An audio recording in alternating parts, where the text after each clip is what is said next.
To run overdue notices and reports, you need to log into Destiny and get to the Destiny Classic module. From there, you want to click on Reports.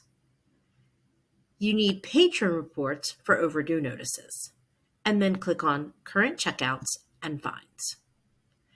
The top area of the screen is a place where you have lists of reports that you have saved to run on a regular basis.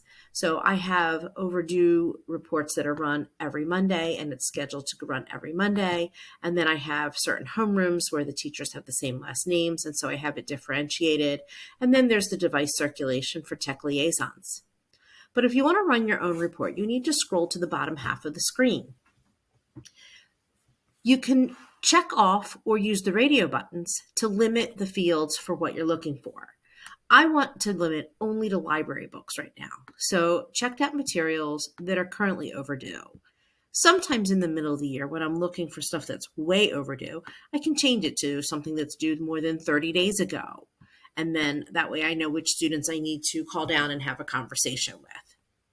I'm going to uncheck some of these other fields for today's report because I'm not interested in seeing who owes me money because I'm not going to be collecting any.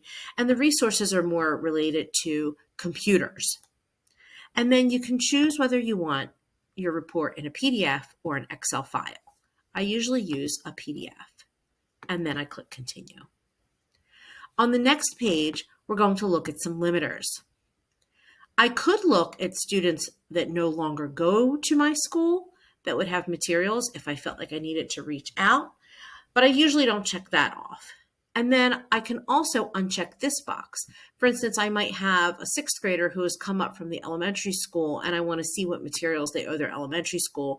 Sometimes if those materials are still on their record, I can get those back and interoffice them back to the elementary school. Library materials are what I want to check on today, but I'm not interested today in looking at the resources. Again, those would be the laptops that students have checked out. And I'm not looking for a report that includes laptops today. And then I'm going to click Continue. The last page lets me decide how I want my report to be printed or show up as a PDF. I can sort it by name, but ordinarily, I do homeroom teacher, and then I just type in from A to Z, and I click Start a New Page because I'm going to actually print these that come off on a PDF and put them into homeroom teachers' mailboxes so that they can help with the retrieval and return of library books. I do like it to include the title. The cover is not usually necessary. I don't always include the price of the book unless I'm sending something home, but you can check that off if you want. Same thing if I'm going to make phone calls to parents, maybe a student has several books that are out, you could include that too to save you some time from looking it up. And then you want to hit Run Report. Now, if this is a report that I want to run every week during the school year, like I had on that first page, I would hit Save Setup. But I'm going to go ahead and hit Run, and it puts me into the Job Manager for my reports. A little bit of patience here. It's all going to automatically refresh. And when the View button appears right here in this field, I can click on it. A new window appears, and here are my overdue items. So there are some students that have some very overdue materials, and I would go through each page. These are the notices that I put into homeroom teachers' mailboxes each week as a favor for them. They go and call these students or remind them that they have materials.